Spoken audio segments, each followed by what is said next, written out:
Yo, what's going down, everybody, and welcome to a brand new episode of Spill the Tequila here on the John Rocha channel. So much going on in my life today, so I'm sorry if I'm a little bit off, but we are here to talk about all kinds of things going on in the world of entertainment that we want to talk about here in the show. I am John Rocha, joined as always by the king of swag himself, Winston A. Marshall, riding high off another Cowboys victory. Well. It just bums me out because there's a lot of good, surprising quarterback play this year.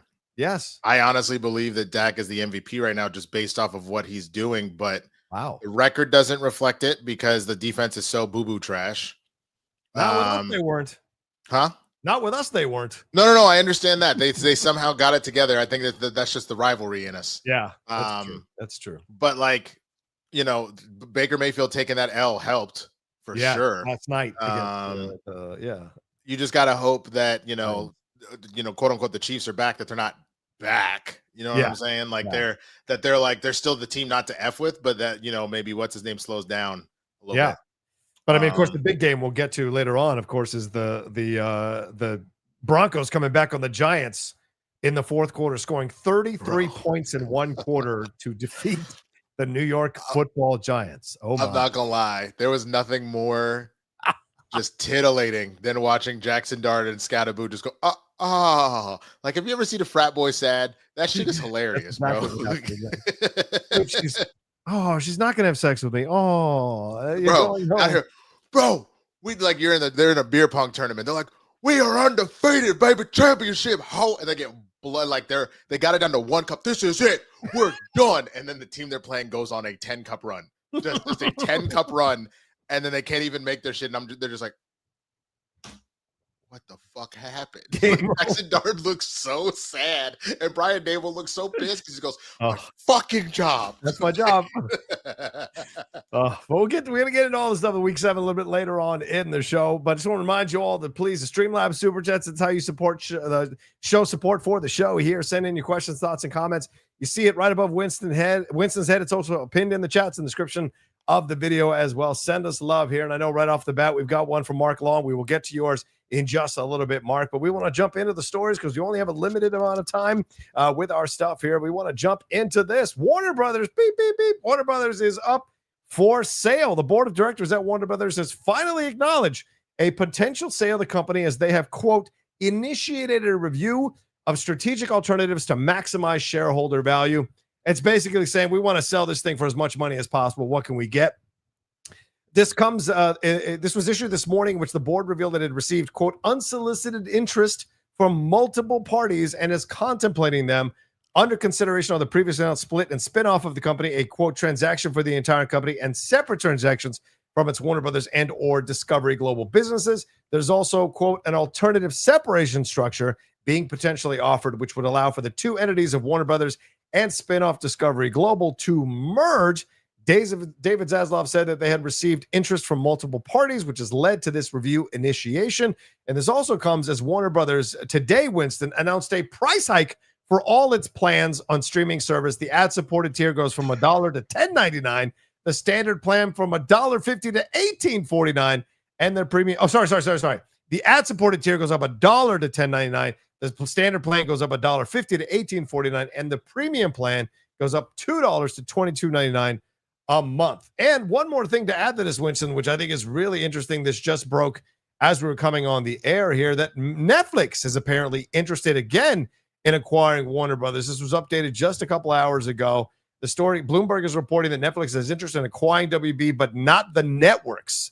So if Netflix were to take control of Warner Brothers, the consequence for the film industry would be grim, unless Netflix uses Warner Brothers as a theatrical release arm, which they won't. Their end goal is to eradicate theatrical, so WB's legacy would be absorbed into Netflix's streaming first strategy. So that's a lot to take in. I wanted to set the table.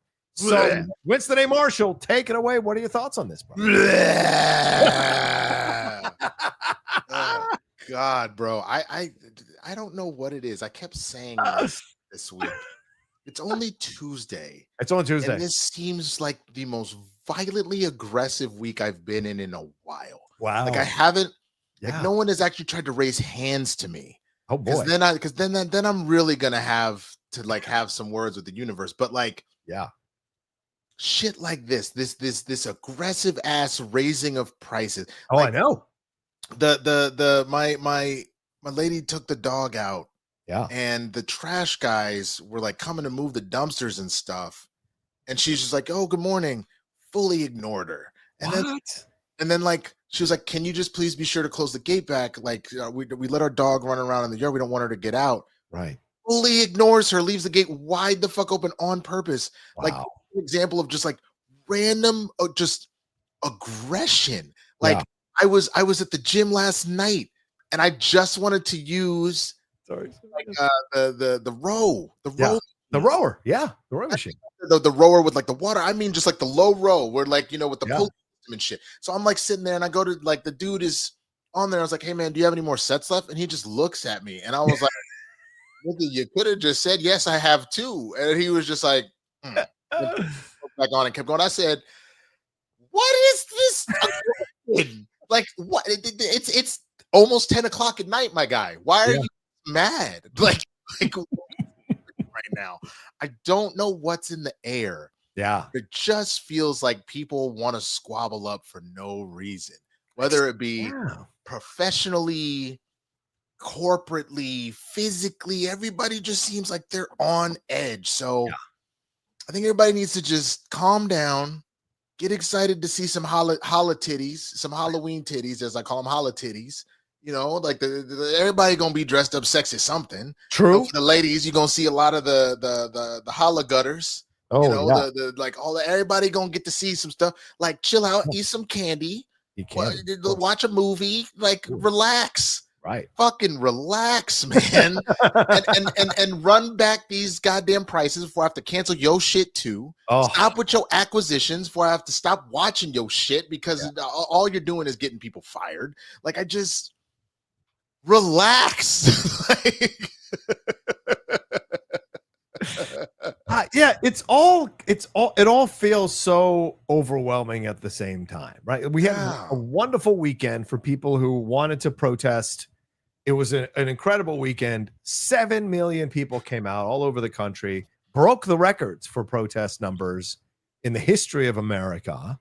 And the response is an AI video of Donald Trump flying a plane and dropping poop on people, right? And this is where it becomes anger, and people have no recourse because they can't fight the federal government because the federal government controls everything.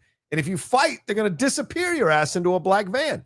So you have to find someone else to fight. And I think that's why everybody's on edge. They're just kind of like displaced anger about what to other places and other locations. And simple interactions are now moments of like territorial growling at each other, like out of a Wes Anderson movie. And so it's just crazy. It's crazy what you're seeing out there. It's what's wild to me is that these prices keep going up, but I've yet to see like an increase in what I'm getting. You're not giving me more content. You've cut back on the amount of stuff you're producing. You're not necessarily like with all of these streamers, you're not necessarily improving quality per se. A lot of these things just aren't really slapping still. Right. If anything, you're just deciding to get in bed with like bigger other organizations, like Netflix's massive push to do all these pay-per-view boxing matches and get Christmas Day football and shit like that. I don't need a fifth way to watch the NFL. I already have it on these other channels. I didn't ask for you to do that. Right. So it's just one of those things where it feels like I think everybody knows we're in late stage capitalism. Right. Like whether they know what that term is or not. So it feels like a corporate like riot. Like everybody's looting because well, the world's ending, and so it literally feels like people are taking as much shit from as many different people as they possibly can. Right. It's the Titanic, bro. Help me, I have a child. Like it's very just ugh. Yeah. You can feel it, right? And this is another thing. And certainly it feels like Ellison had said, Larry Ellison, who his son, he basically installed his Nepo baby son in charge of Paramount. They are trying to buy as much content distribution machines as possible If they acquire Warner Brothers, they will own 2 movie studios with which they could pump out their content. And by the way, if they acquire all of Warner Brothers, they would also acquire CNN. So if you think you're going to get somewhat left-leaning or middle of the road reporting anymore at CNN, that will quickly go the way of the dodo. And so, or extinct, for lack of a better term. And that is another thing we see happening, is that more and more of the right wing are purchasing, the extreme right wing, the MAGA people are purchasing clout in Congress, the Supreme Court, the news media is kowtowing, some universities, which used to be places you could go to get educated to fight back against this kind of stuff, are basically being gangster threatened by the government. And now we've got Larry Ellison, who already controls Paramount, wanting to control even more, a bigger piece of the pie in Hollywood, and possibly start to pump out content that is biased, very biased in a certain direction. So it's a really unsettling time right now. And you're right. It feels like a world war where the countries who won the war are divvying up the globe to be in control of certain sections of the world. And it feels like in the tech side, that's what's happening. See, the reason, like, I get that metaphor too. I think the reason why I went for like the riots, it literally feels like, hey man, you know, all hell is broken loose, the world's ending anyway. So it's like, I'm gonna go ahead and steal this TV. Why not? Who cares? If I have a TV, what you gonna do to me? Yes. And because it feels like the fact that every 2 seconds there's another, yo, let's just sell and merge with another damn company. And again, I think what people don't understand, because they should be more upset about these constant acquisitions and whatnot. Yeah. It's not just the idea that you're going to watch this continuous clamp down on things. Yeah. Again, if you're worried about, you know, people's job security and stuff like that, that shit will fully disappear. Yep. You know what I'm saying? Like, that's not a good thing. The fact that, like, you thought it was hard enough to watch the NFL or the NBA right now. Yeah. The more that this compounds, it's just gonna get worse. Yep. And I think what bothers me more than anything, the truth is, Jimmy coming back as quick as he did, I know we're gonna talk a little bit about that too. Right. It should have continued the cancellation issue. That should have been enough to be like, I don't care if you fixed it. You pissed me off. Right. Send a legitimate message to stop this shit. Yeah. You know what I'm saying? We are getting robbed blind. Yeah. So it's if we want to purchase the content, which is what I find fascinating, because it feels like the world, the people in control of the world, are trying to upcharge for everything and essentially create a haves versus a have-nots, right? 1000%. If you can't afford to pay for the stations and cable and whatever, you will not be as informed as someone who can. And the people who can are being manipulated by an agenda from a certain political point of view. Now, they used to say, oh, left-leaning, the mainstream media, which was always nonsense. It was were there occasional progressive points of views in the media? Yes. But overall, the media was trying to tell the story down the middle. But the right has become so incensed about it that they now want to control all arms of the media and pump out their biased points of views and essentially become the thing they claimed the mainstream media was before, but for their point of view, which I don't know what you get out of becoming the thing you hate. Like, it's very strange to me, this thought process. And it's it's very reminiscent of somebody that tries like a harder core substance, and then they got a taste, right? And now they are like, I need more, right? Because it's the idea of power corrupts, and absolute power corrupts absolutely. The minute they started to get some sort of leeways and these checks and balances started to fail, it became a mad dash to take as much as you can. And like, I think the thing that's so frustrating about it is, like, if you want, like, there were people that have been sounding the alarm for a minute. Like, I mean, I give so much credit to John Oliver, to Philip DeFranco does a really good job over on YouTube, here on YouTube. Like, there's a lot of people that will give genuinely non-biased like research and reporting on this shit to kind of tell you about what, because there's I can't remember the name of the group. I'll see if I can find the video. Maybe I'll post it on social media later. But it broke down this like very right wing, very rich, like Christian, like group that they're not directly responsible for Project 2025, but they have been a key instrument in not only pushing that, but putting various people in their organization in power to help accelerate the shit when the door. It was literally racers take your marks, and they've all been getting they've stretched. They've all been in the thing, and the minute that starting gun went off, they have been off to the races with the stuff left and right. And it's crazy because then you have moments like the young Republicans text messages dropping. And then another set of text messages dropped from some, I don't remember what thing it is in particular, but some position that Trump was trying to appoint somebody, and their incredibly Nazi-ridden text messages got out too. And instead of that being an instant disqualifier, you have people like JD Vance being like, boys will be boys, stop worrying about kids. I'm sorry, is 40 a child? Because if that's the case, bro, I've been doing this wrong. I'm 37. That means I still got 3 more years of childhood, bro. I gotta figure some shit out. Like, that's crazy. You gotta get back on your parents' insurance, car insurance. I'm saying, fix that shit. Put me back on the medical insurance teat, bro. Like, that's fantastic.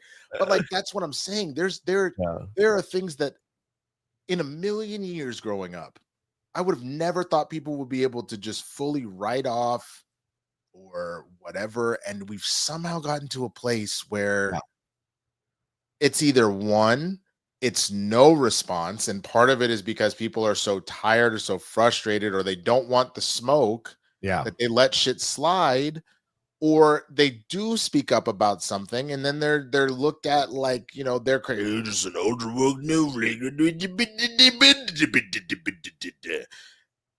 and I it's just damn, man. And I can't even enjoy my damn shows without paying $25 per fucking show. Like, good God, bro. The person you were speaking about just now was Paul Ingracia. And he was the White House's pick to lead the Office of Special Counsel, which is supposedly an ethics division that protects federal workers from whistleblower retaliation. Of all people to be in charge of that kind of thing. And apparently there are a lot of no votes from the Republican senators. Rick Scott of Florida, Langford of Oklahoma, Johnson of Wisconsin, which shocked me. Senate Majority Leader John Thune of South Dakota said his nomination is not going to pass.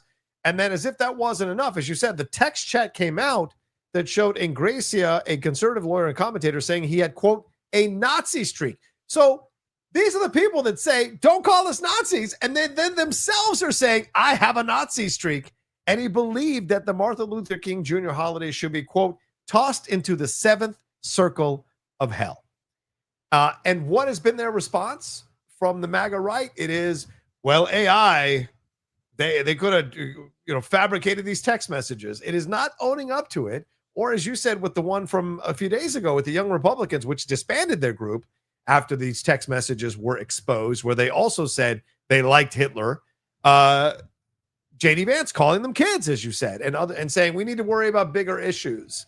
And it's all nonsense. It's just that they cannot just own up to it and realize that their toxic rhetoric is what is fostering these attitudes to be prevalent amongst the people who are with them. And it's just crazy to me, You need some good news, John, because I have some good news for you. Go ahead, bring it down. I have your new airline. If you may be loyal to an airline, but I have your new airline that's to Apple. Because on the slight bad news tip, I don't remember which. It's ironically also a Canadian airline. I don't remember which one. They have set a new policy in place where you will have to pay to be able to recline your seats. Basic economy will no longer allow you to recline your seats. You have to pay for that. Wow. In order to do that. Wow.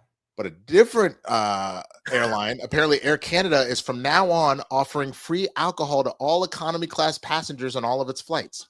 Now, I'm sure they're not going to let you. I'm sure they're not going to let you get twisted for free. Right. But they're probably offering at least one free beer or glass of wine. Wow. For a flight for anybody that's legal. That I fucks with Air Canada now.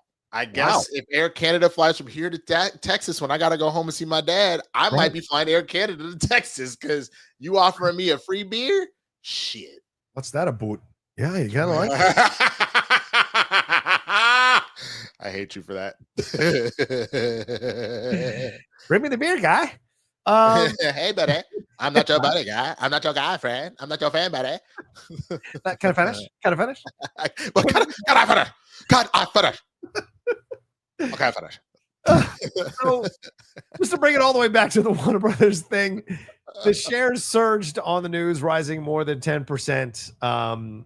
But this is part, as Winston was saying, this is part of a continued years-long consolidation effort in the media industry, sparked in part by changes in consumer habits, most notably the rise of internet-based competitors such as Netflix and the decline of TV cable viewership. Any deal for part or all of the company would be a sizable one for Warner Brothers.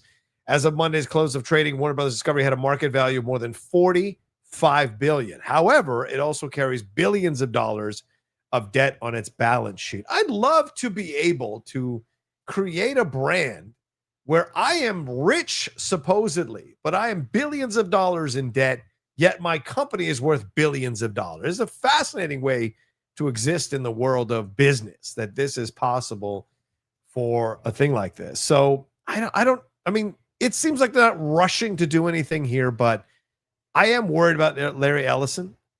The Netflix stuff doesn't bother me as much because I actually think Netflix might adjust their strategy to take advantage of some of the theatrical distribution setups that WB has, which would make it an even bigger conglomerate, so to speak. But it could be fascinating how this all goes down and if they split it up before they sell it or sell it all as a whole. And what happens to Zaslav once they do sell it? And what happens to James Gunn once they sell it? Who is talking to Gunn right now? Is Netflix through like intermediaries talking to James Gunn going, so if we buy it, we'll keep this going. You can keep doing DC. We'll move and the Max, does Max go out of service? Do they move all that over to Netflix? Right.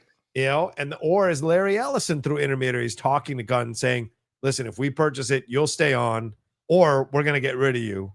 There was that report from Cosmic Circus, which was quickly debunked, or Cosmic News, one of those things, where they said that James Gunn is trying to do all this stuff now because he's afraid that Ellison is going to. Yeah, exactly. So, well, I recently started rewatching 30 Rock, and this just reminded me of I brought up in the screen share that this actually might be kind of perfect as to what's happening right now. So GE, has domestic appliances, aeronautics, and energy, right? So then you have the GE custom fabrication, you have the GECI, you have Kitchenall, they own JMI, the Service Department of Shopping, PokerFastlane.com, Scheinhardt Wig Company, which owns NBC and Telemundo and Bravo, and then News, Sports, and Info, the Parks and Resorts, Movies, Winnipeg Iron. So you had Tracy Jordan. He was making like his own version of like a George Foreman grill. They were made by the AHP Chunning Party Meats Company, like subsidiary. That's essentially what we're looking at, is that they continue to absorb all these things, it'll be that Skydance owns Paramount, which owns Warner Brothers, which owns Discovery, which then has your various, buffoon ass shows like, Two Baboons and a Reconstruction. Like, you know what I'm saying? It's just we're getting to this really shitty state here of just nonsense. You know what I mean? And that to me, I think, is the problem. And that's very interesting that maybe Gunn is trying to get all this shit off as fast as possible. Just maybe. I don't know how much longer it's going to be here, man. Right. It's like, Man of Tomorrow. I wrote the sequel yesterday. We're going into production tomorrow. Like, essentially is what he said. I wrote a 60-page treatment.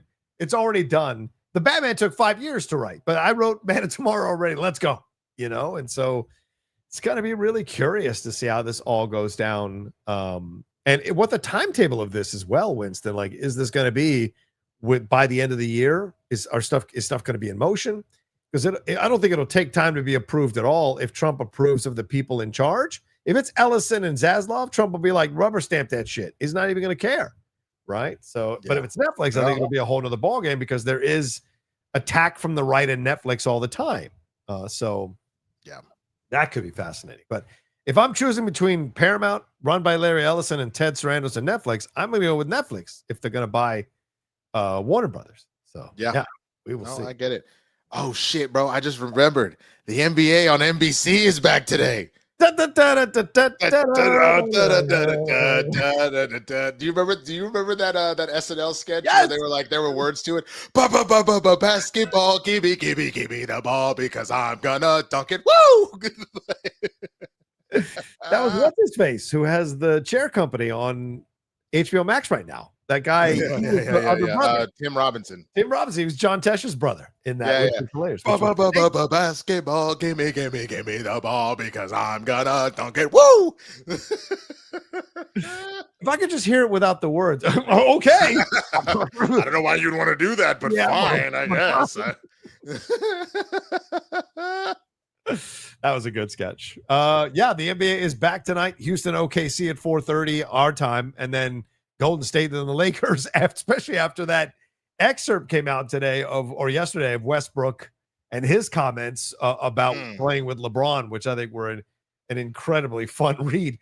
Dude, that book is way too much. $35, kiss my ass. That book should be $20. What book? Oh, well, Winston A. Let me bring it up. So the Ringer published an excerpt of this. The author, his name is Yaron Weitzman, and the book is called A Hollywood Ending, The Dreams and Drama of the LeBron Lakers. It picks up in the summer of 2022, and it profiles the Lakers coming off a disastrous season, the Russell Westbrook trade, which was an unmitigated debacle that cost Frank Vogel his job as the coach, finger pointing within the organization, everyone insisting the trade was someone else's idea for Westbrook, and everyone knows that for the Lakers to move forward, Westbrook had to go.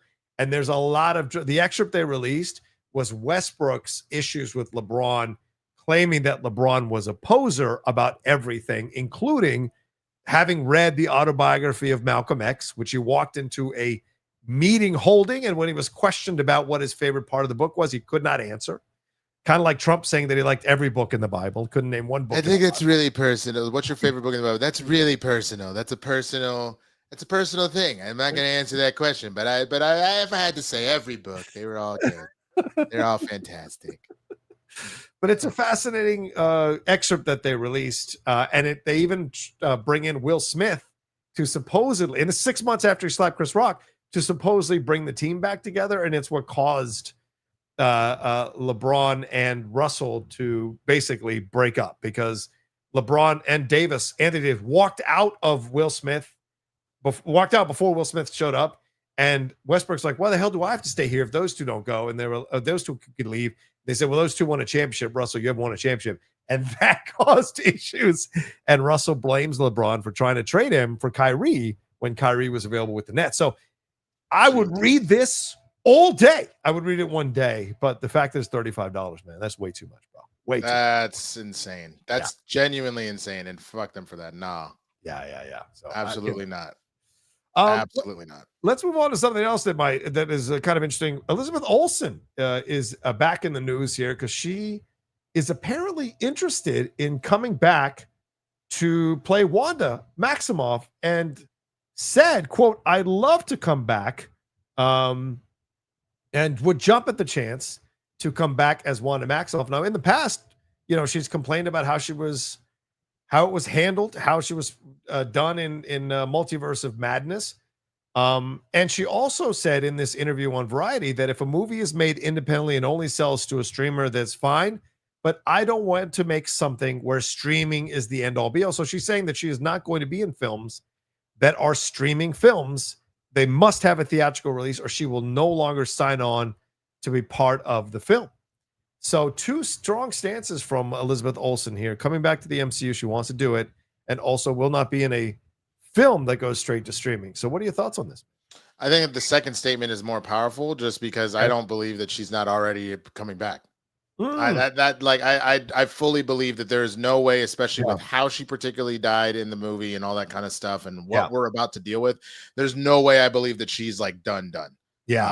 So cool on her wanting to come back. I like Scarlet Witch. I don't like how they decided to end things, so I think that is correct. But I never believed she was done. So there's that. The second statement is stronger to me because I think that there needs to be a conversation about doing that. Yeah. I think you can have both, but I think you need to focus movies more, because like this otherwise it just feels, how do I describe it? It feels like the made for TV movies, because most of these ones that go straight to streaming have a tendency to not be very good. Yes, true. And they're shot to not be theatrical releases, right? Like what's his face that shot Ghosted, the one with Anna de Armas and Chris Evans, said, I shot, Dexter Fletcher, the director, he said, I shot this specifically for streaming, and I was told there's a certain way to shoot this for streaming versus a theatrical release, and I had no idea about that. So, it's just not, which that's the thing, they read that way, like again, the reason why I came up with the comparison of the made for TV movie is just that, you know what I'm saying, is there's it's a movie, but is it a movie? Like, you know what I'm saying? Like that kind of thing. It feels like, especially now that all these streaming services have ads, it feels like they're kind of trying to find a proper break in between the acts to be like, cool, ad break. Like that type of shit. I don't love that. I really, really don't. So I don't blame her for doing that. Again, I think there is a time and a place, and there's a lot of projects that like deserve their time to shine and really make the most sense as a streaming movie. But but that being said, let's not sacrifice, you know, the full-blown quality and magic of like theatrical movies being made just because you have decided to invest and rob people blind on streaming. Like that shit's crazy to me. You know what I mean? Yeah, I agree. Yeah, I'm happy that she is wanting to come back. I'm a big fan of Elizabeth Olsen in the role. I do think Multiverse of Madness is one of the worst MCU films they've ever released, and they did her dirty because WandaVision was such an incredible story, and they basically just repeated itself in WandaVision with a worse, in Multiverse with a worse result, a worse ending. So her saying that she would jump at the chance to come back, she talked about how much of it's a community and there's a security in the job. I totally believe that, and I think she would. And you're probably right. They're probably already in talks to bring her back because of, you just hear that they're still writing pages for this damn movie, which I don't know where it's going to end up. But the second part, I think, is fascinating. Look at Elizabeth Olsen never needs to work again. Let's be real, right? If she ever lost all her money, her twin sisters would come in and give her $1 billion or so. Like, she does not have to struggle for money. Let's tell the truth here. But I think it's important to make a stance like that if you're going to, because you have a voice, you have a platform. And so to say, I'm not going to do movies that go straight to streaming, you're making a strong stance that other actors who maybe share the similar type of feeling and similar type of status can do it. Yeah, exactly. I love it. It's an athlete, if they're about to go into a strike and shit like that, that can afford to do the strike. Or if it's an athlete that's like, I'm gonna do X, Y, and Z, I'm not chasing the bag anymore. I got the bag. I am trying to win rings. I am trying to play my best ball, like all that kind of stuff. Yeah. That to me is kind of the position that she is in. Yeah. In the same way of like, I have made my money because I've played a major character in a massive blockbuster. Right. I've done plenty of other like big blockbuster name movies. So yeah, she is set. So that is a liberty that she has versus like, someone like the show Superstore, like one of the leads on there, that if they aren't America Ferrera, so they're not like getting Barbie movies. If somebody was like, hey man, like, look, we want to put you on like a trilogy for Netflix. Yeah. That's only going to be streaming, but we're going to pay you, $2 million to do all 3 movies.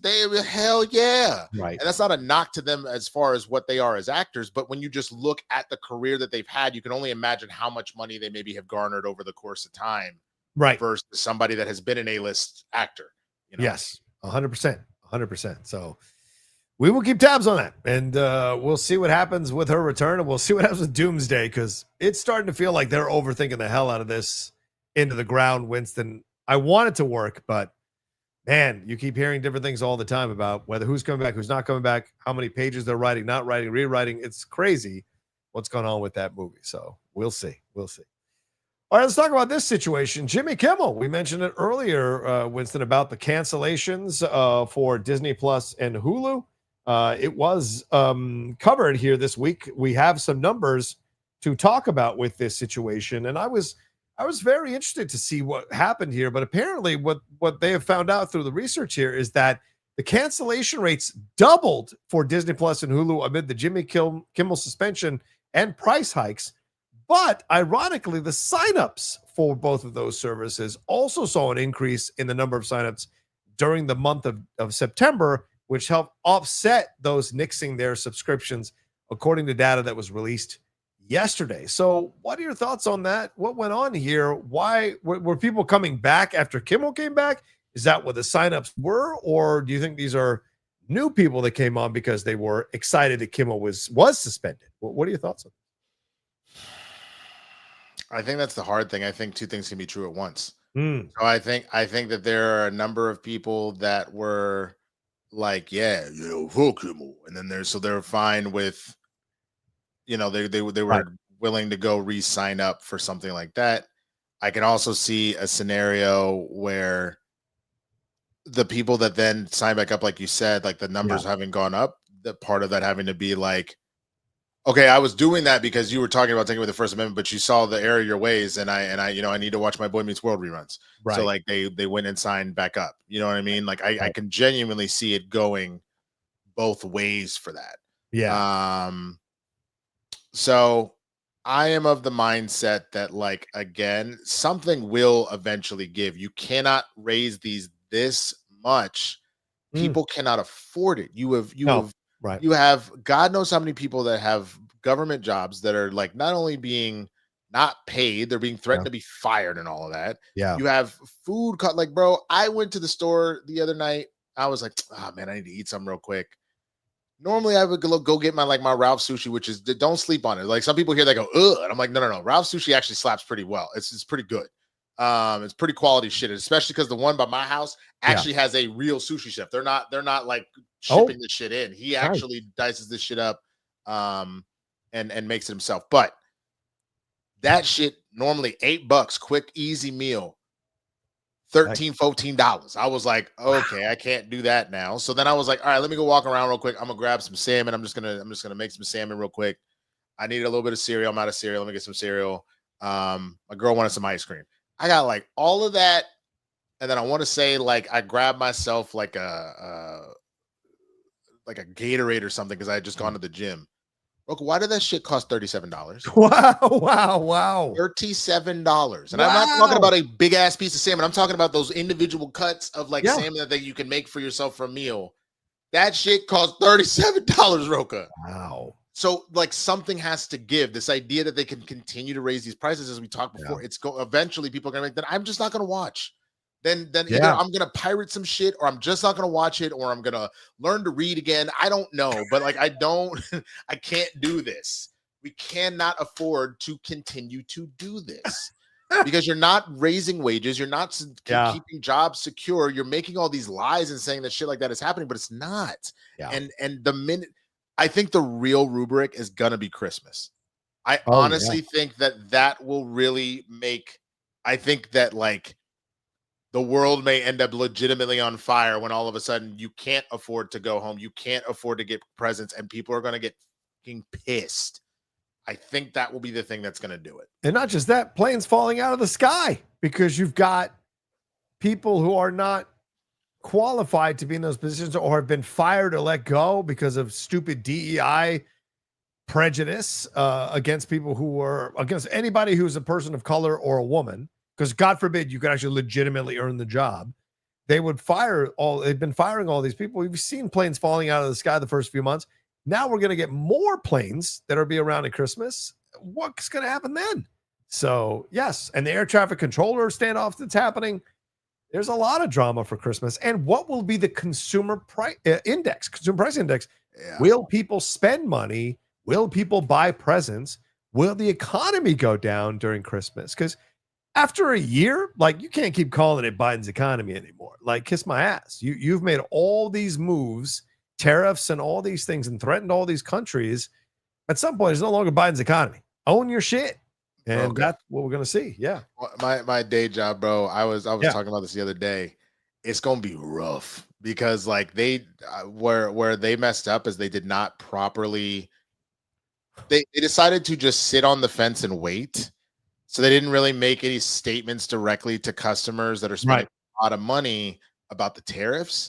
And now the customers are expecting their stuff.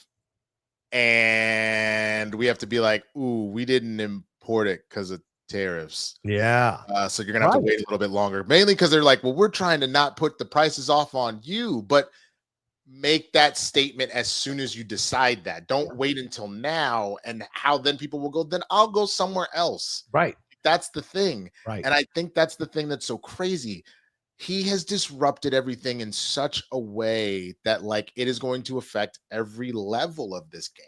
Yeah. And we've been feeling it. It's only going to get worse.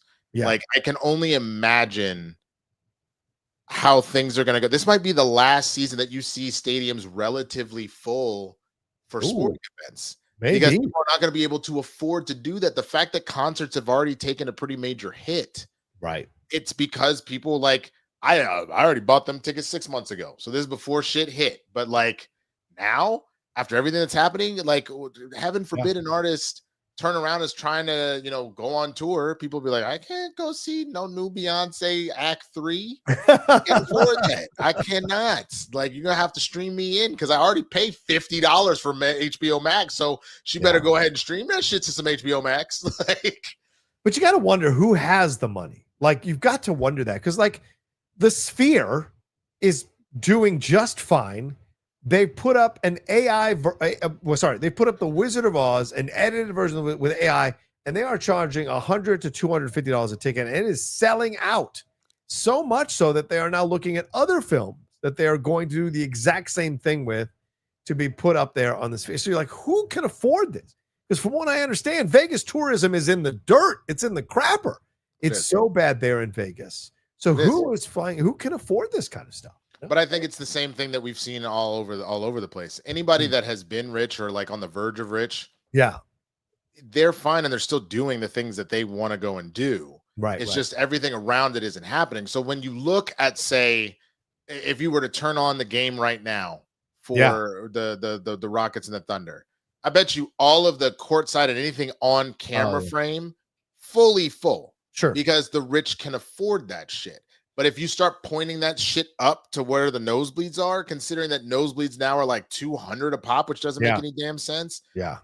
Then people aren't going to go because for that particular reason. So the rich will continue to do it. The Sphere, that's the thing. Yeah. It was already built as a spectacle. So those are the people that are still going to Vegas, but that's not how Vegas survives. They don't survive off the Sphere. Right. They survive because people are in the Flamingo and Circus and the Bellagio and all that. Like it's they're on every level of that motherfucker. Right. And they're bouncing all over the place. You're going to start to see the scenario where only the people that can still afford to go to Caesar's Palace will do that. Yeah. And then as you see it now, the rest of the town is kind of dry. Yeah. So again, something has got to give. And it's funny, the fact that these rich people don't understand that they are creating their own worst enemy, because what you're gonna end up having, like this whole idea of eat the rich will eventually repopulate itself again because people will not be able to eat. So they're going to flip out. There's a reason why so many people got behind, why can I not remember his name? Luigi Mangione. Oh yeah. It's because it was how many people had a story of like, bro, like my mom had a very curable disease. Right. And it got, they said no and screwed us over. So it was either we go into the soul crushing amount of debt that all our lives are ruined. Right. Or we let our mom try and fight this without that. And my mom was like, I'm not going to ruin your life. And I lost my mom off of something that didn't need to happen. You keep doing this to people and eventually they're going to say no more. Like, unless you find a way to fully pacify them, which is why you keep pushing social media on them, because then make me mad about something else, so I don't have time to think about the fact that I have no money. You know what I'm saying? Like, Right. it's a dangerous game they're playing. And this goes back to our conversation from the beginning of the show. Corporations have turned us into expendable numbers on a ledger to them, because there are so many of us, and we are repopulating. Although the birth numbers are down, but we're still repopulating. So they go, well, we lose one, we've got 20 other people. Oh, we got these people died. Don't worry, I got other people coming through. It constantly replenishes itself. So as long as they remove the humanity of their decisions and can be soulless in their approach, then that's what's going to be the result of that kind of mentality. And you're seeing that absolutely. I'm sorry, your mother. I'm sorry, your mother died. This was the rules. We're moving on to the next person. And guess what? You still need health care, so you're not going to leave.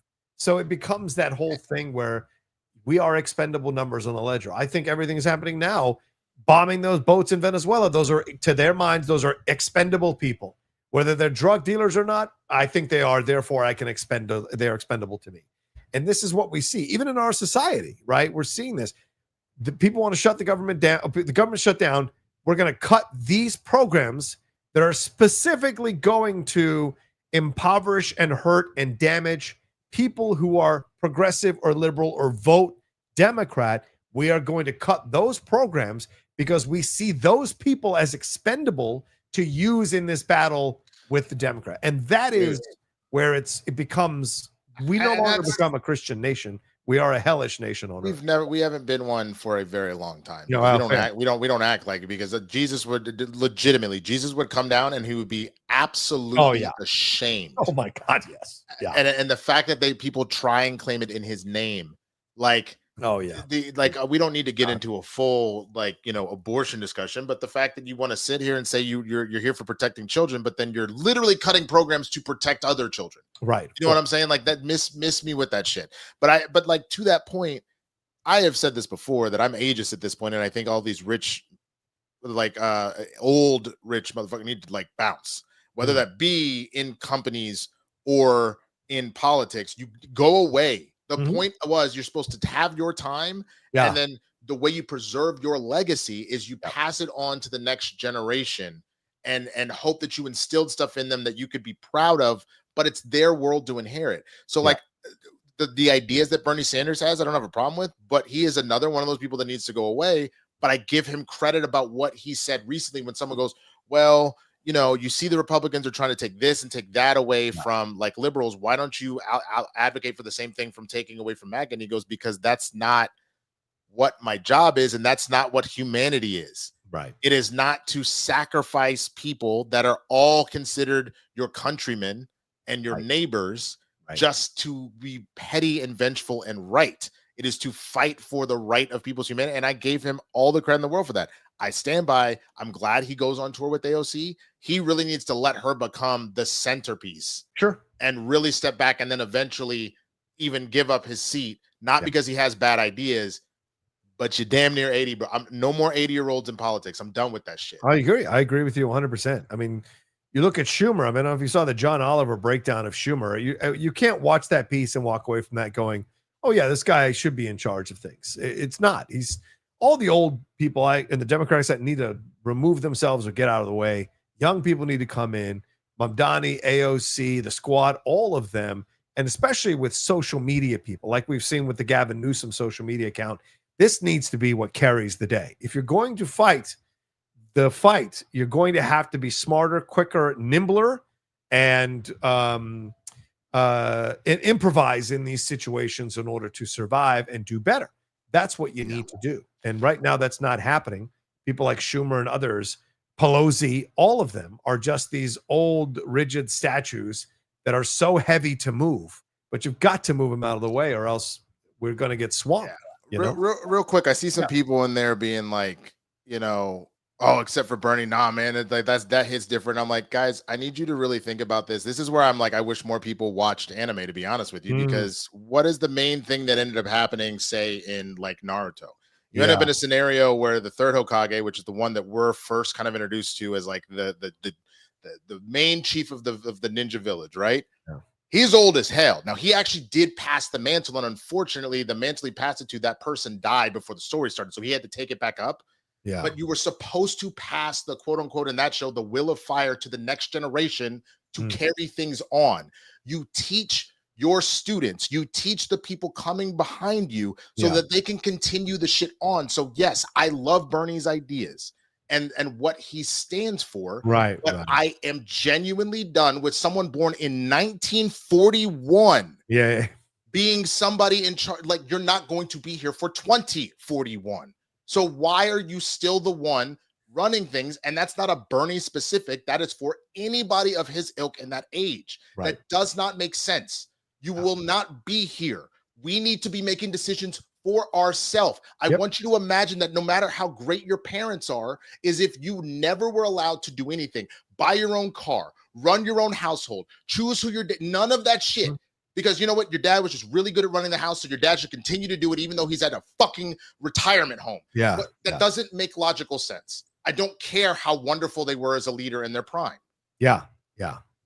I agree. And but I think what Bernie is doing is like, what do you call it? Like the person who pushes you in the bobsled? Like AOC is going to be the lead of the bobsled, but I think Bernie's trying to launch her so that she now becomes the voice. I mean, I think she's going to run for president. I think they're going to put her in charge of the party eventually. This is the way, because Hakeem is as feckless as it comes. He is. I am so disappointed in that. I am so disappointed that he is who he is. I mean, really, it's just, you're like shocked at how feckless he is. And so we need people who are smart, challenging, and are willing to go into the lion's den and hold their own. AOC is willing to go in the lion's den and hold her own. I love the Gavin Newsom challenged Joe Rogan and said, bitch, call me on your show. I am ready to come on. Don't talk your shit. Get me on your show. Guess what hasn't happened? Rogan still hasn't invited him. After talking all that smack, let's see Rogan invite him. You got to call them out and see if they'll do it. You know, but of course, a lot of them back down because bullies don't like to be bullied back. Their balls drop. And so that's what you see with a lot of this stuff. And so we'll see in the end what it all leads to, man. But as long as they have control of every branch of government and the intelligence agencies and possibly even the Supreme Court, it's a hard battle to fight right now. And then you have him destroying the fucking White House after he claimed he wouldn't destroy the White House just to put in a ballroom. And you're not going to put in a $250 million ballroom if you plan to leave in 3 years. Okay, let's put that on the table. This is nonsense. All of this is nonsense. You know, they're trying to take the whole thing over and cut out everything. So I don't know where it ends, but it's madness, for God's sake. So yeah. I say all that to say, man, that like I am genuinely worried about the state of the world. Yes, because everything that would make logical sense, somehow is not happening. Yeah, no, you're right. It's the opposite of what logic would be, and people are not angry enough to do anything about it. They found a very good way of pacifying us. Yes. And whether they're pacifying us by giving us a little bit of rage and making us think like, am I appreciative? Am I appreciate? What am I trying? You know the word I'm trying to say, but you're almost there. Appreciative. Yeah, you're trying to say every letter. Jesus, literally every letter, like twice. I just think I had a stroke. Am I appreciative of what the No Kings protest was? Yes. Sure. Right. Please explain to me specifically what that did and what that carries on to do. Yeah. Because the answer was, whether or not you liked how things were going one way or the other, right, it was to do that shit at the election, but people weren't feeling it. So they kind of just let things go where they are. It doesn't mean you don't do these things. It doesn't mean you don't stand up to the shit. I'm not saying that there doesn't have a place. Right. But I need people to not be like, they did the No Kings protest this weekend. And they go, I feel better now. Yeah. And then they stop. I need you to keep your foot on the gas. Yeah, you're 100%. So carry that energy into a young politician that you want to write. Like, be all up on Zoran Mandami and being like, my dude's got this great plan for the city, and push for that shit and raise money for that shit and talk about that shit. Use that energy to actually do something, instead of what they've done a really good job of doing with us is allowing us to be angry for a little bit, but then go back to our lives because we're struggling. Right. And you know what I'm saying? That is what worries me. You are so accurate on this. I showed up. I was there. We protested for an hour and a half as because that's what we were allowed, 11 to 12:30, and it was great. And there was a lot of people, a lot of energy, multiple ages, multiple ethnicities, genders, and some great signs. It was a bigger turnout than the last one. Yeah, and so I was very buoyed by that. But I agree with you. It has to lead to action. What's next? What's next? You know what I'm saying? Yeah, and I think the protests were important because I think a lot of people feel overwhelmed. Feel like there's nobody's fighting. To see 7 million people show up, I think gives you maybe a little more belief that something can be done. But now it's what's next. And this is where we need to have these organizations step forward with plans to put all this and be ready for the fight, to put all this in motion and be ready for the fight. Bro. And so we'll see what happens. You know? Why do you think I'm so anti Jill Stein and the Green Party? If they were of the mindset of the stuff that they quote unquote talk about and care about, and we're essentially a year apart from the election, I heard shit about her since that shit ended, and like that was the thing that she was supposed to be the truth, right? Right. Take that energy that you supposedly in that coalition that you were building. And then actually make the Green Party a real fucking party. But it doesn't feel like that's what it was. It feels like she was grifting to get some money and get some attention. And that's it. So that's all I'm saying is like I am very pro protesting, making your voice heard. That is what makes us like supposed to be one of the greatest countries on the planet. I'm not denying that. But it needs to be more than we're marching the streets. Or if you're gonna march in the streets, then march in the streets until this shit changes. Like don't go home. We here tomorrow and tomorrow and tomorrow and tomorrow until this shit changes. It cannot be a one weekend I feel better about myself. You know? Right. No, you're 100%. It can't be performative protesting. You have to have substance to it. I don't disagree with you, Winston, at all. Wow, we're running out of time, man. We're almost at an hour now. So I did want to bring this one thing up. Let's keep this to like 3 minutes because we got to get NFL and we got to answer these questions. But as if we're not already in a depressing state of the world, let's talk about this. Over the weekend, yesterday rather, I sent this to Winston today, but yesterday, oh God, Channel 4 News in the UK did a piece on AI, and they essentially were like, well, is AI going to take people's jobs? And they talked to UK residents about it, and they used, in the end, it was revealed that the woman who was narrating, the reporter who was narrating this piece, came on at the end and said that she was an AI reporter herself, which caused shockwaves amongst the viewers who watched this thing. Now, I'm going to play a clip of it so you guys are on the same page with me if you haven't seen this. And this should scare, I think, a lot of people. And for some, it will take this. And for some, few years, in the next lives, in the touch, going to touch. AI is going to touch everybody's lives in the next few years. And for some, it will take their jobs. Call centre workers, customer service agents, maybe even TV presenters like me. Because I'm not real. In a British TV first, I'm actually an AI presenter. Some of you might have guessed. So, I mean, that is crazy. She blinks, she adjusts, she inflects. It is as close to lifelike. I mean, we're 95% there. Yes, could you tell it was AI? Yeah, in a bigger format, 100%, right? But it wasn't that off. And that is scary. And if you think the public's like, well, I'm not going to watch it because it's not real, they will give two shits. And this is stunning. I mean, this was stunning to me, dude. Your thoughts? I mean, it was the same reason people were flipping out about Sora 2 about a week, 2 weeks ago. The technology is evolving too quickly, and Rocha, it's going to be a matter of time before, unfortunately, we fucking get replaced. 100%. I'm already mentally preparing for this. Yes. It's kind of why, I try not to say it too much because I'm not, I don't want to get you demonetized, but like I throw in little spicy ass, little random ass statements that ain't no AI gonna be able to watch me and be like, what is he talking about? Like I try and act just a little crazy, but also sound. So it's like, is he logical or is he insane? I don't quite understand. Like he's got a Superman cape over there and a Super Nintendo, but then there's like a Games Bro like book right over his shoulder and shit. You know what I'm saying? Like we're in trouble. Yeah, I think that is ultimately what this comes down to, is that we are genuinely in trouble. And to that point, again, it's probably only a matter of time. Like even athletes think that they're safe, but like considering they're giving you these experiences at like the ComC stuff and whatnot. Yeah, if you can make that shit look realistic, and how anybody gonna know the difference? How they gonna know the difference, bro? Especially if you train new generations of kids to see AI as a normal thing. They are not going to be, where's the human beings? It's the old folks who are going to be complaining about it. And we get smaller and smaller every year of the people who are left because the world is changing so fast.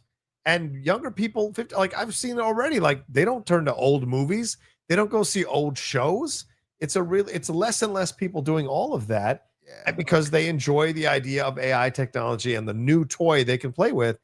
And it is coming. I mean, I was in LA last night for a screening of the Springsteen movie. Roxy was there, and Roxy and I had a conversation. I was telling her about these AIs that write scripts for YouTube videos, and she just like fucking completely got despondent about it. And now you see this, and you're like, this is Jesus Christ. It bums me out how a lot of YouTube channels have popped up of just soulless.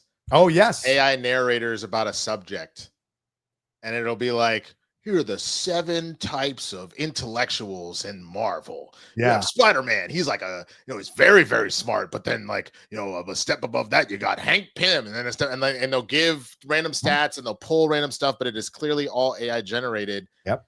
And how them shits are multiplying like crazy because people are like trying to cash in on stuff while they can. So my question is going to be, what happens when this really starts to go down? Like can the world suffer millions of people being on unemployment? Can that happen? What will happen? What will our cities look like in this rage-infested tech bro future that we seem to be walking into or hurtling into, really? Am I wrong that I'm almost wishing for the Matrix? Well, yeah, I mean, I don't, because at this point you really have stripped everything of its resources. Yes, you've kind of taken the fun out of so many things. Yeah. Fine, send me back to 1999, which was supposed to be the prime era of humanity, and it's just like whatever, man. I can. Yeah. I don't have to eat the sludge. I can have this steak, and it tastes like a steak, and it's delicious. I don't fucking know shit. I don't know what to do. I genuinely don't. I'm sorry. I feel like I'm so negative Nancy today, guys. I'm just like, it's true. You gotta be aware of it. We'll see what's coming. If you guys haven't watched it, it's a 5-minute piece. You can find it online. It really is mind-blowing. And I love my brother Jeff Snyder, and he's out here saying, "Oh, no one can do what I do. No one can do what I do." Lies. Not AI even will do. If you truly believe that, maybe not yet. Yeah, maybe not but grabbing the stories, but it could. Yeah. The rate at which this shit continues to evolve, and you do not have people actually trying to pump the brakes because there is money in it for them. Yeah. Keep believing that as much as you want, and then don't come crying to me when your newsletter is written 50 different types of ways from God knows how many different AI platforms and different languages. Exactly. That's what I'm saying, bro. Like shit. Yeah. I approved one of my YouTube videos that I put up, the Fantastic Four one that I put up weeks ago. I didn't know I was doing this, but YouTube was like, "Do you want the Spanish translation?" And I said, "Sure." And I thought it meant that they were going to put the Spanish subtitles. They did my voice in Spanish, speaking in the rhythm that I speak, and I thought I was listening to myself. And you thought it was okay to give Adrian Brody an Oscar. There is a reason why I said that he should have been automatically disqualified. I'm sorry, like, because that's the same shit that they just did to you. It's like, because you didn't take the time to do it, and whether I'm sure your Spanish is more than fine enough that you could have. Of course, I could have done it. Yes, but the time it would have potentially taken, because like I gotta believe Adrian Brody, as talented as an actor he's been, he could have gotten there. Sure, but they didn't want to spend the time to have him learn said accent. Just throw it in the AI thing, and then it'll fix his little stuff, and then call it a day. Right. That is my problem. That is literally my problem. That is not a tool that you were cheating. You were literally cheating. Yeah. So I had no idea. I was just like, oh, sure, put the Spanish like the subtitle. I thought that's what it was. Right. You thought that's what it was. And then it was like, wow. Because for now, because the other thing that people don't realize with AI, and I know we got to get to the questions and then NFL and shit, is AI will lie to you, bro. Oh yeah, like legitimately, because it is more about placating you than it is about actually giving you the truth. There's a number of things you can test. Let me actually find her article right now. I talked about this before. My girl's best friend's article specifically about her book and AI lying. I'll find it, but let's move on to the NFL stuff here before we get too far down there. We got to get the questions. So NFL Week 7 was over the weekend. We had quite a lot of games here. We started with the Bengals upsetting the Steelers now, 33-31 behind Joe Flacco, playing the game of his life there in the battle of two 40-year-old quarterbacks. The Rams beat the Jaguars. The Jaguars now are on a run of losses here that are exposing them as pretenders. The Bears beat the Saints. My God, is Caleb Williams for real? The Browns crushed the Dolphins here. The Dolphins are pretty much over. McDaniel will be looking for a job probably before the end of the season. The Patriots are back on top of the AFC East. They beat the Titans 31-13. The Chiefs crushed the Raiders. Chiefs are back in their prime right now with Rashee Rice back with 2 touchdowns. The Eagles outlasted the Vikings here. The Panthers beat the Jets. The Broncos came back on the Giants down 19-0 and scored 33 points in the fourth quarter to win the game. The Colts beat the Chargers. They're now 6-1, and their numbers are incredible. Of course, the competition that's strong. Cowboys destroyed my Commanders, and Jaden went out in the third quarter with a hamstring injury. We don't know what the extent of the injury is yet. The Packers beat the Cardinals, who looked hapless. The 49ers beat the Falcons, who were thinking they were actual contenders. But then last night, the Lions humbled the Buccaneers big time. And then the Seahawks took care of business against the hapless Texans, who look like DeMarco Ryan's probably going to get fired by the end of the season, and CJ Stroud is done. So what stands out to you from the NFL, brother man?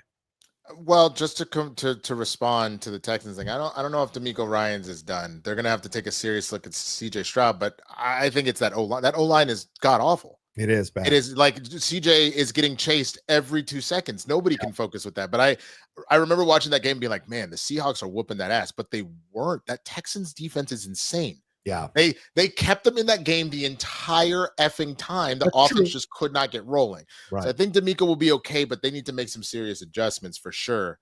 But yeah, some of the stuff here. Let's see. Another losing season. I don't know.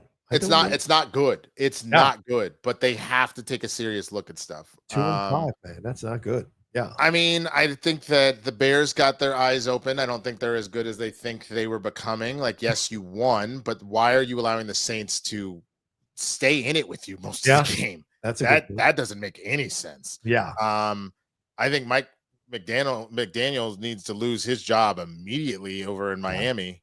I think what is wrong? You and Tua need to go. And then did you see him in the press conference today? Yes. Oh. Where he was talking about, we're Tua will still get his reps in. He's still running first team or whatever. We're just, not expecting him to throw 10 interceptions. Haha. Why are you making jokes? Yeah. Why are you joking? You know who is not allowed to joke? You need to be quiet. Yeah. I mean, Chiefs are back to being scary. Yes. I think good on the Eagles for a good showing, but I think that still a little they dominated a lot better this particular game. I give them a lot of credit. I still worry about the fact that Saquon hasn't really done anything yet. True. I don't necessarily. So like the big test that I want to see. Yeah. I mean, you should beat the Giants the second go round, so we shouldn't worry about that. But I'm curious to see what you do against the Packers. I'm curious to see what you do against the Lions.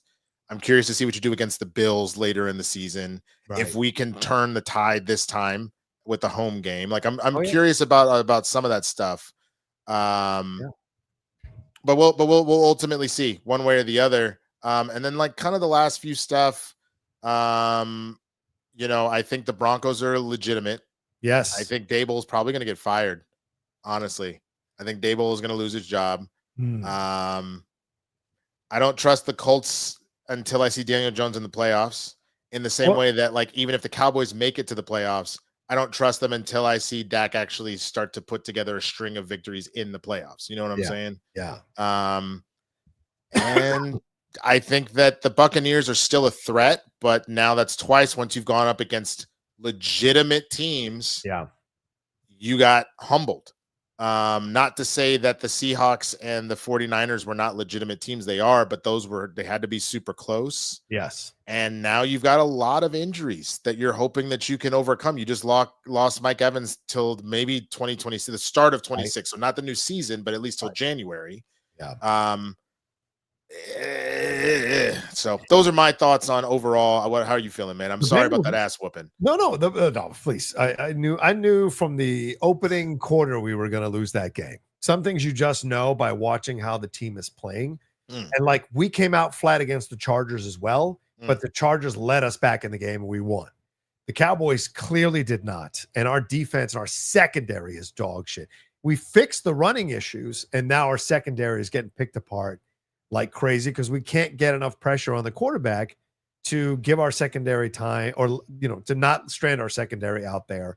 And you guys had way too many good receivers. And so I wasn't surprised at all. Dude, Pickens and CD might be the greatest duo in the league right now. I mean, you guys that's two legitimate number ones, bro. And Pickett was making some great catches out there. Ooh. Great catches. I think what's interesting is I thought the Bengals were dead. And if Flacco can lead this team, they're right behind the Steelers. They're second place right now in the division. If they can turn some things around, the Bengals could be the surprise of the season. Honestly, this is their next about to go off a cliff. This is their next 5 games, and I would argue they're all winnable. Only one of them actually looks like a challenge. Yeah, they play the Jets this week. That's a dub. They play the Bears. You can beat the Bears. They play the Steelers. You just beat the Steelers. You can do that shit again. Yeah. Then you got the Patriots.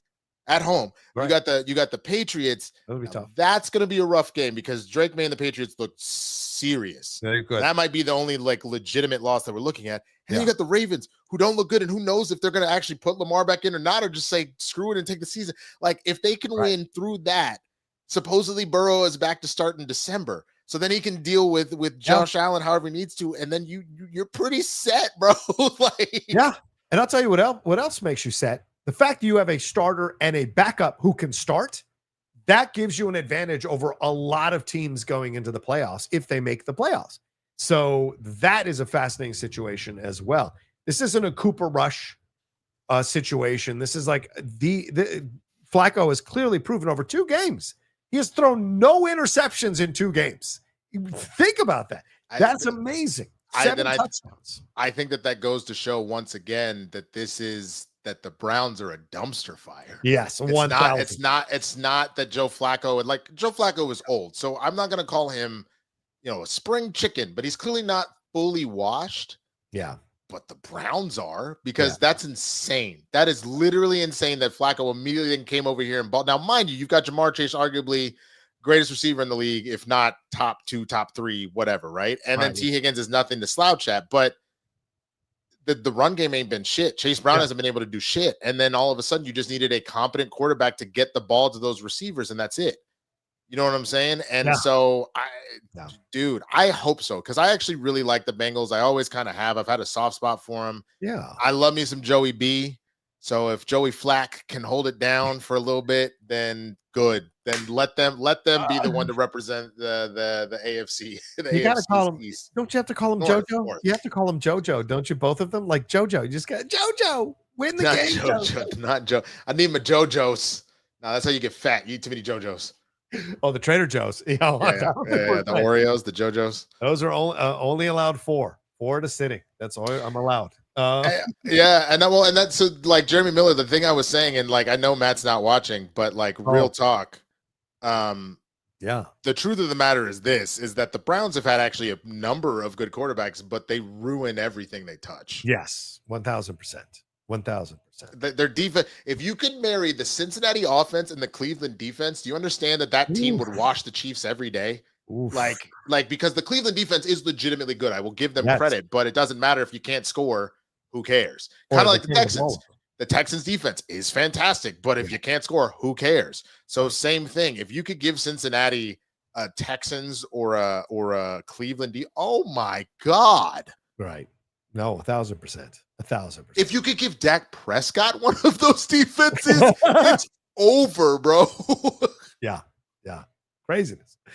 All right, well, let's get to the questions, man, because we're running out of time. I know we have limited time, so let's get into these questions here and hear from our viewers. Mark Long says, great discussion yesterday about the UAPs, John, and calling Frosty a hack was hilarious. Have a good Tuesday. Well, everybody knows my feelings on Frosty. He's a prick, and I don't ever hide it, and I don't need to hide it. I don't know what we're talking about. I worked for that man for 2 years, and I know exactly how much of a prick he is behind the scenes. So, John Pimpay Claus escapes Jingle Break says 65 days until Christmas. Yeah, absolutely. I was at Costco this morning. This Christmas trees are already out. The decorations are already out. You know how much they charge for a Christmas tree? $800 for a Christmas tree with lights. Costco, what are you doing, man? It's madness. Dude, the fact that like my cheap Costco runs, same thing. Let's see. I got a receipt around here. Go ahead, pull the next question while I pull out this absurdity. KJ said, "Did you guys see the new John Candy documentary? What is your favorite candy film? Mine is Only the Lonely and Underrated Treasure." No, I've not seen it yet, brother. I'll probably watch it tomorrow, maybe even tonight. The Lady Outlaw is gone for a few hours, so I may watch it once I finish the show. And my favorite candy film is always Planes, Trains, and Automobiles. Period. Yeah, that's good. Here we go. Okay. For me, it's Spaceballs. We got some dog dental chews. Okay. What an 18-pack of Alani, which is like the Celsius shit. Oh yeah, the Celsius. A case of like Costco brand like LaCroix, and 2 dozen eggs. Take a wild guess how much that costs. $75. You were close. You're a little high, but not far off, man. Yeah. But you know why? Because I was just there today. Yeah. My shit was $200 for everything that would normally be $130, $140. That's what I'm saying. All of that stuff in the past would have run us maybe for $40, $35. Yeah. $68.92. Yeah, that's craziness. Crazy. Yeah. I didn't even buy anything, bro. I bought doggy treats and seltzers, and it ran me damn near $70. Yeah. Wiley's Todd. What's up, Wiley? Do you guys know the 90s singer Mel Waiters? He has a great song called Got My Whiskey. Also, it sucks being a Democrat in Oklahoma. No, I don't know who Mel Waiters is, and I don't know that song, bro. Sorry. Let me look up the song. Cowboys Fan 92 says, "Hey John, fun fact for you guys on your topic on the cancellations for Hulu and Disney Plus. On a side note, guys, they also now run ICE ads. Guys, look it up. It's crazy. Where do they run ICE ads? On Hulu? I haven't seen an ICE ad on Hulu. I've seen ICE ads on Hulu. It's horrible. Really? Yeah, it sucks. That's unfortunate. And finally, I already use Good Places to watch my shit for free. Oh, okay. There you go. All Good for you. Not that we're advocating that, but yeah. Doug Develop, what's up, Doug? Says, what recent changes in the NFL do you wish never had happened? For me, I despise the 17-game season. The new NFL playoff format with 7 seeds and Thursday night football. I don't mind. There's the main one for me above all else is the international games. Oh, I understand you're trying to gain more fans around the world. I appreciate that. I would rather you go and do some preseason games overseas because part of the problem is, I have to go find an entirely different network to watch it on. I'm not paying for NFL Network. Kiss my ass. I already paid for Sunday Ticket, which I'm splitting with people in the first place. So Jesus Christ. But then on top of that, for those that play fantasy football, especially on California, you mean I have to wake up at 6 a.m. to see if Justin Jefferson's going to fucking play or not? That's true. It is. I hate that shit. I hate it. What about you? Yeah, I don't mind. I don't like the 17 game season. They wanted 18, so you see the compromise there. I don't necessarily mind that.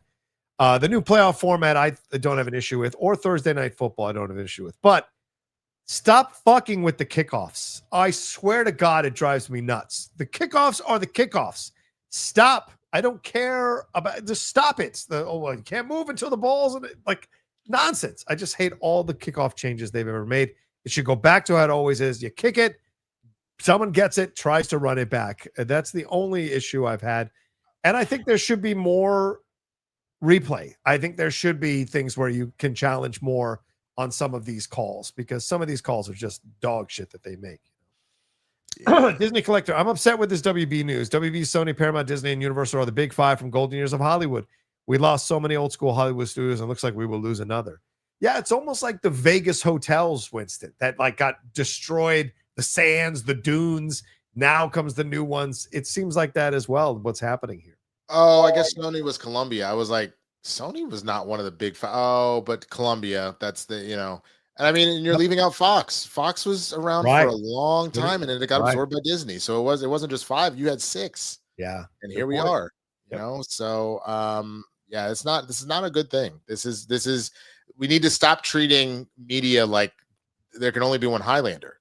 It's the exact opposite, bro. You need the Avengers. You don't need a Highlander. You need the goddamn Avengers. Sure. And you remember when all them motherfuckers assembled at the end? Shit. It was amazing. Yeah. Like, is there an athlete in your lifetime you wished had won a championship? Ooh. It's probably 2 or 3. I feel like Charles Barkley deserved an NBA title. I love Bark. I think Marino deserved a Super Bowl for sure. I think Drew Brees deserved a second one. Oh, yeah, that's fair. That's fair. I think that pass interference bullshit from the Rams that led to the worst Super Bowl in recent memory. That was nuts. Who else? Romo. I mean, I know people love to give him a lot of guff, but like when you actually go and look at his numbers and the things that he truly pulled off, it kind of sucks. And like sometimes was it his fault? Yeah, absolutely. And he should be called out for that. But I can point out to plenty of other quarterbacks that can. The problem is when you're the face of the team, how many different times was that actually the defense was dog shit and he did everything he could, but it wasn't enough? Yeah. You know what I mean? Yeah. So. Yeah. I think those are my answers. I mean, Allen Iverson. Yeah. Oh my God, the answer. Absolutely. Yep. AI is the answer. Totally. Fantastic says it's a race to the bottom between corporations and the poor. Can the corporations survive long enough until the poor are so desperate they'll work for below minimum wage? Boy, that's depressing. That is I mean, do you want to know the other reason other than pure racism while they're trying to throw so many people out of the country? Yeah. It is literally to then force people, like you said, to get so desperate that they will go and not just work below minimum wage, but like easier way to control people. Yep. Can you put them in other jobs that is physically breaking them? You know what I'm saying? They're trying to get to as close as legal slavery as they possibly can. 100%. These corporations want you to subsist on everything that they provide, which will it's the running man. It's the fucking running man. It's basically that. They'll turn you into a slave to their products, their food, and you can't get any of it unless you work for their company. That's essentially what they're trying to do. Absolutely nuts. And it's madness. Cowboys fan 92 says, fam, we are fucked for the next election cycle. If they do not find another smart young man in the Democratic Party for 2028, we have no hope.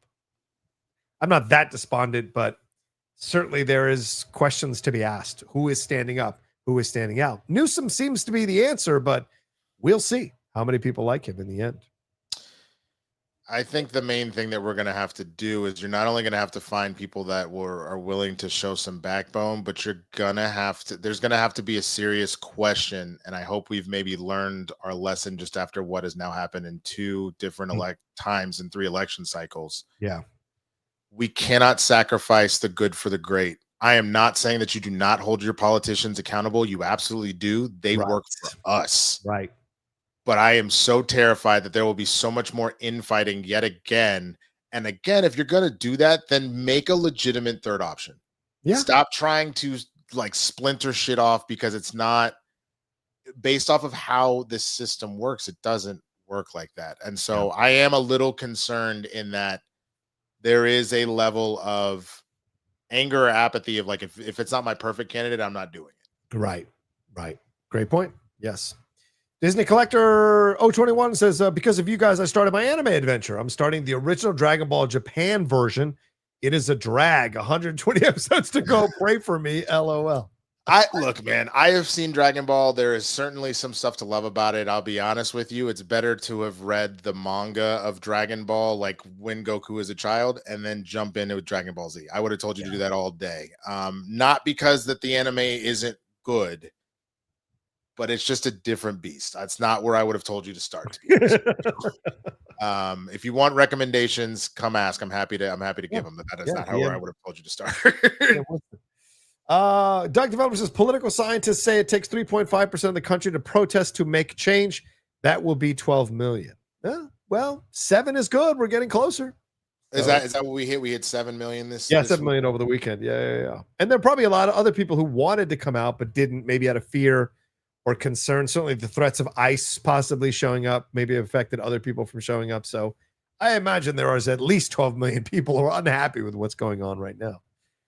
I'm Two Fly Cam says, Roxy said you didn't say goodbye, Rocha. That's so rude, but to be expected from a Commanders fan. That was a brutal L. Jaden and Shroud being exposed. Go Hawks. Oh, fuck off, Jaden being exposed. We didn't have any fucking main receiver. Terry McLaurin wasn't playing. Jaden's not exposed. Jaden balled out as long as he was alive. What I am worried about, but I understand his mom getting pissed off and being like, stop making the comparison. I am worried just because the injuries are starting to stack up and how he plays ball. I am so terrified that he turns into RB3. Yep. RG3, excuse me. RG3, in my opinion, is not as talented as Jaden is. No. But what he was doing was something to be impressed upon. I am genuinely concerned, and I hope Dan Quinn, is protecting this QB that you don't end up ruining him, because he's so fun to watch. He's a good kid. He also needs to put on a little bit of muscle. He is scrawny. I agree. That's the next step for sure. Yeah, look at Lamar. Look at all these running quarterbacks. They put on weight because they know these guys are hitting them full speed. I didn't say goodbye because we had to record. I had to get out of that theater, record our thing, and get on the road. I drove up 2.5 hours to be there, and I had to drive back 2 hours. So I had to go as soon as the movie was over. So he's teasing you. Leave it alone. Yeah. Leave it alone. If you feel that way, text her and be like, girl, I would have said goodbye. I had to go. We texted after the movie when I got home for an hour. So she didn't say anything about it. Chris Corcoran says, to be fair, age isn't the only factor. Hakeem Jeffries is lame, and don't get me started on that dollar store Walter White, also known as John Fetterman. Not the dollar store Walter White. No, don't get me wrong. I don't disagree with you. However, in the same way that I don't want a super racist as the chief of police. I also don't want a cop that's the SWAT sniper who's 80 and can't see. It's the same thing. It is one of the many factors that I think should disqualify you at a certain Yeah, I don't disagree. Yeah, we already said Hakeem Jeffries is lame right now, and Fetterman is just trying to play how to survive in the political game and playing both sides, and he's a jerk off for doing so because so many Democrats stood by him when the whole Hoodie-gate thing was an issue, and it feels like a betrayal now for what he's doing. Completely. Three more real quick, Winston. Tim says, Johnny Boy, which U.S. time zone is the best for a sports fan? For example, for Sunday Night Football, I would hate to be in the East Coast. Yeah. I always think the Central time is the best time. Probably, it's not too late. It's not too early. Yeah. And you still have time to do things on other sides of the sporting events. What about you? Always loved it when I was in Texas. I mean, real talk. Because sure, the later games are great on the West Coast. Sure. So watching Sunday Night Football, if shit starts at 5:20, it's over by 8. That's fine by me. Yeah. I don't care. But waking up for the 10 o'clock game sometimes sucks. Yeah. From the standpoint of again, if you're a fantasy person, if you work nights, anything like that, whatever, you would think, okay, 10 o'clock, that's enough time. But sometimes, at least when I was younger, a lot of times I'd be hungover. So I'd be like, Central is the best. I think the first set of NFL games start at noon. Yeah. You know what I'm saying? Noon is fantastic. That's a perfect time to go set up a tailgate, a barbecue, whatever. Yeah. Or go to brunch or go to church. and then be able to come Go back to church and then watch football. You know what I'm saying? Like, yeah, that was what we used to do back in the day, man. Like, yeah. Doug Developer's got 2 of these back to back. Thank you, Doug. He says, being a Jets fan right now is like being a little brother who is a virgin loser while your big brother, the Giants, is getting married to Anna de Armas. Anyway, hope their marriage collapses. Well, I mean, they still lost the game, so maybe not Anna de Armas. No. It was they were marrying Anna de Armas, and Anna de Armas was like, "Why am I marrying you?" And ran off at the altar. That's what it was. Saw your frat boy ass over here doing keg stands right before you're supposed to walk down the aisle. She's like, hell no. She left. So sure, I like that metaphor if you want to include that little tidbit. Scatterboo was fun on Friday night. He was not so much fun on Sunday morning at the wedding. That's what I say. Yeah. Doug Developers also says, if we have elections, I think Dems will play it safe and go with a white man with a Crockett or AOC for VP. Both are great, but I think AOC is better at policy messaging, while Crockett is better at verbally taking down opponents. I prefer the latter. Yeah, it could be interesting. They might go with a double white man ticket, to be honest, and then they'll install AOC and Crockett and other people in positions of power in Department of State, Secretary of Defense, those kinds of things. That could be the way to go with that. Or AOC takes charge of the Congress as the leader of the Senate, because I think she'll eventually run for senator as well, and Crockett takes control of the House. It's very possible. I don't know if that's going to happen. It shouldn't have to be this way, but I have a feeling that it's going to be a minute before we see any sort of elevation in the executive branch from someone like an AOC or a Crockett, just because the racism and the sexism are out in full. Oh yeah, 100%. It 100%. Is going, like, I hate that we have to talk about this, but it is you're going to get the most chalk of chalk white men, and the only one that will probably maybe break through the noise would be potentially a Buttigieg, just because he has been actively like going on Fox News and stuff like that, and putting challenges to conservatives that a decent number of them have actually been like, I actually don't dislike this guy.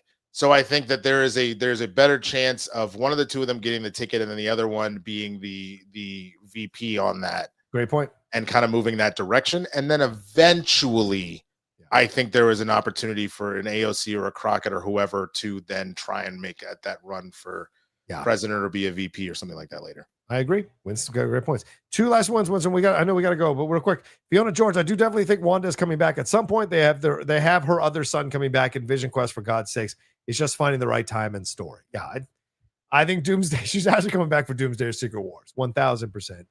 Is any doubt on that, Winston? Yeah. I'm too like Cam says AOC should put Schumer out to pasture and then run for Senate. 1,000%. 1,000%. I love it. I love it. All right, there's our Streamlabs, there's our Super Chats, and there's our show. Thank you to everybody who joined us for this fun show. Well over 200 of you joining us throughout the whole show. We appreciate it madly. Lively chat. And thank you for coming back every week. You know, we're slowly building, slowly getting a little bit of notice. You guys are consistently seeing us on Tuesday nights at 4 p.m. PT. So thank you very much. Winston, another fun show. Please let people know where they can find you, brother. You can find me at the Swaggy Blurred on all platforms, here on YouTube. Got the Blurred Breakdown on Monday afternoons, and some other stuff popping up as that happens. Tomorrow, Blurred's in the Hood, myself and Jay Washington, youtube.com/Blurred's in the Hood, including this Sunday. We're doing a marathon stream on Sunday. Wow. So if you would like to come and join me and Jay, we'll be watching movies, playing games, talking shit. There'll be a standard show in there. There'll be an after dark show in there somewhere. We're going to be doing a lot of stuff, and we'll have different tiers, goals of donations and stuff as they come in that we'll do throughout the day. So it's going to be a good time. And then on Friday, Capes and Cows, myself, Chris Carr over on the Christian Harloff channel, and then the Demon Slayer reactions I've been doing with Christian as well. Check those out. We're getting pretty far into season 1. It's been a good time. So come and say what's up. There you go. One last one. Sorry for one last super chat here or Streamlab. Fredtastic, giving thanks to my tequila dudes. Saw Tron Aries and was overall pleased. Definitely going to see it again. All right, Fred. Well, love to hear that. Yeah, you're not going to have trouble finding a seat. Let me tell you that right now. Go see it again, brother. As for you can follow me at the Rocha Says on all social media. Please subscribe to the channel down below. Hit that bell button. Don't forget, I dropped my out of theater reaction for the Springsteen movie that's up now. New Hot Mic episode dropped yesterday. We got Poppy Geek Buddies tomorrow. Then Hot Mic will be on Friday this week. Thursday's my birthday. I'm taking the day off. So, but look for us on Friday for that. But thank you all so much. Take care of yourselves. Be well. We love you madly. And we'll see you next time with another brand new live episode of Spill the Tequila. Peace.